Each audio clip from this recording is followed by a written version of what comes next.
आज হচ্ছে মঙ্গলবার। তো অনেক দিন পর কিন্তু আমি ছাদে এসেছি। তো আজ কিন্তু আকাশটা একদম মেঘলা মেঘলা, জানি না বৃষ্টি হবে কিনা, তবে আমরা চাইছি বৃষ্টিটা হোক, কারণ আমাদের পুজোতে না প্রচণ্ড গরম থাকে। আজ মঙ্গলবার, সামনের শনিবারেই পুজো। তো প্রত্যেক পুজোতেই কিন্তু আমাদের মানে এতটাই গরম থাকে যে দুপুরে পুজো দিনের বেলা তো বেরানো যায় না, এত গরম থাকে। সেই 4টে সাড়ে 4টে পড়লে তারপর আমরা গিয়ে পুজো তলায় যেতে পারি, এরকম ব্যাপার, এত গরম থাকে।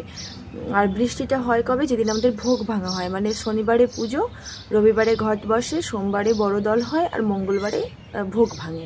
তো ওই মঙ্গলবারে বিকেলে ভোগ ভাঙার পরে প্রচণ্ড ঝড় বৃষ্টি হয়। তো আমরা চাইছি যে পুজোর আগে আগে একটু বৃষ্টিটা হয়ে গেলে কি হয়, পুজোর দিনে একটু যাতে ঠান্ডা থাকে, এটাই ভাবছি।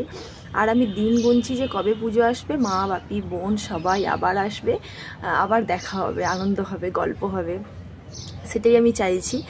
আর প্রণবের তো খুবই আনন্দ, কারণ ও তো জল টল আনতে যায়। তোমরা তো দেখেইছো যারা আমার ভিডিও, তারা দেখো প্রত্যেক বছরই আমি ভিডিও করি, তো এবারেও সেটাই করব। তো এখন এলাম ছাদে, তার কারণ সুন্দর হাওয়া দিচ্ছে আর আকাশ পুরো মেঘলা, একটু রোদের ছিটে ফোঁটা পর্যন্ত নাই।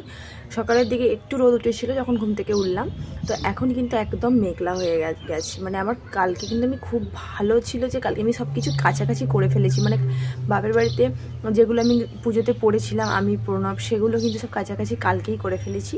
সেজন্য আজকে আমার মনটা বেশ ফুরফুরে যে আমার আজকে কাচতে হবে না। তো এবার আজ থেকে আমি একটু বাড়ির দুয়ার একটু পরিষ্কার পরিচ্ছন্ন করতে হবে, কারণ আর তো বেশি দিন দেরি নেই। আজ মঙ্গলবার হয়ে গেল, বুধ বৃহস্পতি শুক্র, মাঝে 3টে দিন। তো একটু পরিষ্কার ঝরিষ্কারগুলো করবো ভাবছি, তাই সকাল সকাল রান্না করব।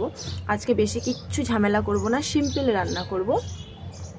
তো দেখি মা মুড়ি খাওয়ার কি তরকারি করেছে।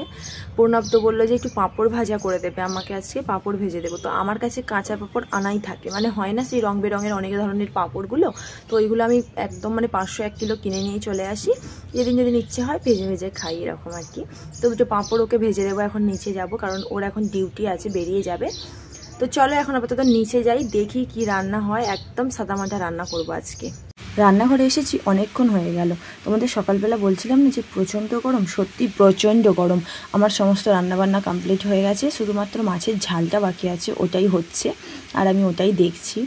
আর মনে হচ্ছে যে বৃষ্টি হবে, সত্যি করে বৃষ্টি হবে, কারণ হচ্ছে প্রচণ্ড গরম। আর বুঝতেই পারছো, চলো রান্না কি হয়েছে দেখিয়ে দিই। এই যে বললাম তোমাদের মাছের ঝালটা বাকি আছে, তো মাছের ঝালটাই আমি মাছ ভাজতে দিয়েছি। এখানে দেখো টমেটো কুচি করে রেখেছি, এখানে হচ্ছে মাছের ঝালের মশলা, আদা সর্ষে বাটা, এখানে এখনও এই কটা মাছ ভাজতে আছে। আর এখানে যে রান্নাগুলো করেছি সেগুলো দেখে নাও। এই যে এখানে আছে পাট শাক ভাজা, আর হচ্ছে ডাল করেছি, এই ডালটা হচ্ছে আমাদের। আর নিচে আরও একটা ডাল, সেমি ডাল আছে, ওটা হচ্ছে মিষ্টি দেওয়া।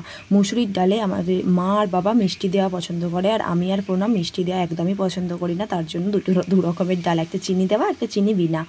আরও একটা ডাল আছে। এই যে আমি এখন এই কদিন ধরে রাত্রে ভাত খাওয়া শুরু করেছি, যার জন্য হচ্ছে ডাল তুলে রেখেছি, ওই ডালটা ফ্রিজে রাখবো, রাত্রে গরম করে ভাত খাবো। তো চলো এবার উপরে যাব, রান্নাবান্না হয়ে গেলে। এসে দেখো অনেক কাজ কিন্তু কমপ্লিট করে ফেলেছি, পুরো এইসব ঝুল টুল ঝাড়া হয়ে গেছে, বাইরে টাচ করেছি, ঘরটা কালকে করব।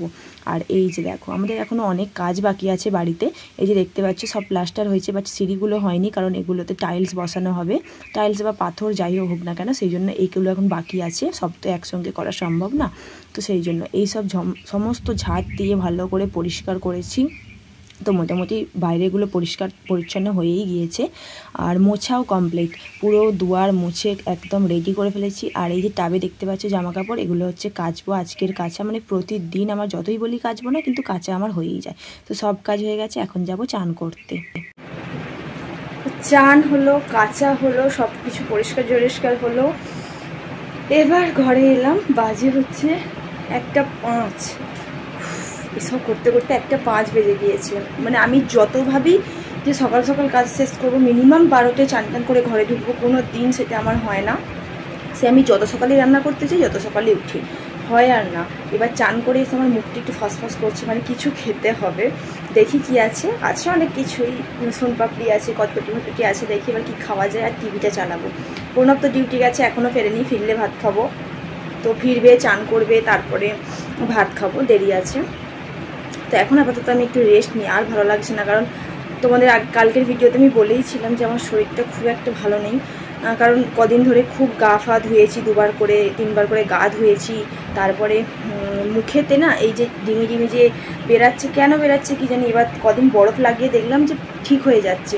তো সেই জন্য বেশ কদিন বরফও ঘষেছি, বরফ আমার একদম শ্যুট করে না, বরফ ঘষেছি। কদিন আইসক্রিমও প্রচুর পরিমাণে খেয়েছি। প্রণব একদম মানে আইসক্রিম এনে ডিপ ফ্রিজে রেখে দিচ্ছিল, পেপসি আইসক্রিম, তো সেগুলো কদিন ধরে খুব খাওয়া হয়েছে। তারপর আমাদের কালী পুজোতে আইসক্রিম খেয়েছি। এই সমস্ত সব কিছুতে ঠান্ডা গরমে আমার প্রচণ্ড মানে জ্বর সর্দি এসব লেগে গেছিলো। মানে এর গলাতে আছে না, গলা খুসখুস করছে, তারপরে কান চুল, আমাদের যেহেতু সেলার সাথে আছে, কান চুলকাচ্ছে। যখনই এরকম হয় তখনই বুঝতে পারি সর্দি হচ্ছে, তার সাথে জ্বরও আছে।